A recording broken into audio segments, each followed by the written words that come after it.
Hey, ladies and gentlemen, this is Carmine Sabia for Explain America, and it looks like we may have proof that the Democrats and even the Biden White House have been coordinating to get Trump using district attorneys and the legal system to go ahead and do their dirty work. Before we get started, please remember to like, comment, share, and subscribe. Those little things really help us out, and they help our channel continue to grow. And Mollie Hemingway, a very renowned, famed journalist, she appeared on Fox News and she said there's absolute proof that the Democrats have been involved in this and have been involved in bringing these cases against Trump. And her proof is kind of hard to dispute. See, there was a man named, or is a man named Michael Colangelo. He worked for Merrick Garland, the Attorney General, in the Department of Justice. In fact, he was the number 3 man in the Department of Justice. For some reason, he left that cushy, high-ranking, very prestigious job to go be a city attorney in New York, working under District Attorney Alvin Bragg in Manhattan. And then a case that Alvin Bragg decided to pass on, suddenly, after this man started working for him, Alvin Bragg decides to prosecute.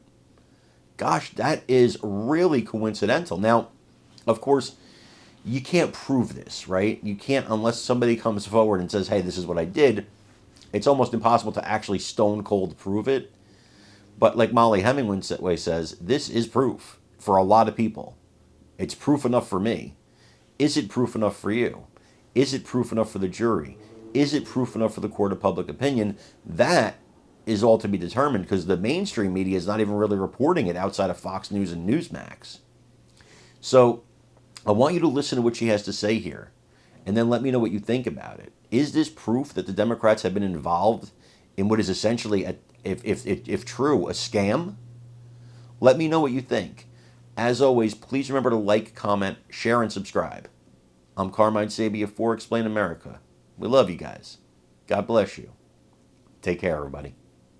Yeah, okay, we get this. He is on message. That is someone who is on message. He laid out, actually, things I have in my notes. SDNY didn't bring the case. The Federal Election Commissioner doubted the case. Cyrus Vance didn't bring the case. Well, what happened between we can't bring this case, the facts don't match the law, and today, last February, when Alvin Bragg brings the case? An intervening fact happened. President Donald Trump decided to run for president. It is my belief that that played into this. How is this case dead as a doornail, unprecedented, according to the New York Times, unprecedented, according to Trusty, a lawyer, but we bring the case after Trump decides to run for president?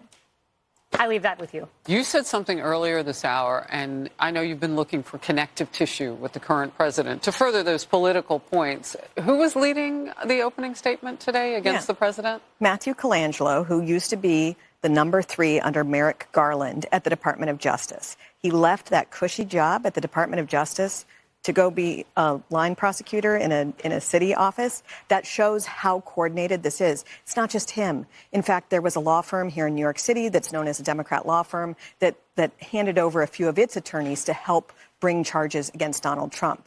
This is part of a widespread and coordinated effort, and I think everyone kind of knows it. But it is really interesting to me to see this man out there today, and you look at how so many Republicans can't even handle a minute of negative coverage from the media. And this guy has people attempting to bankrupt him, imprison him. You have actual House members trying to remove Secret Service protection from him. And he knows that if he were to just be no threat to the regime, it would all go away. And every day he gets out there and he keeps making his case. And that does a lot to explain why he is so beloved by so many Americans. Joey. Yeah, I want to go back to what you said about he's on message. And if you accept the premise that most of us on this couch accept,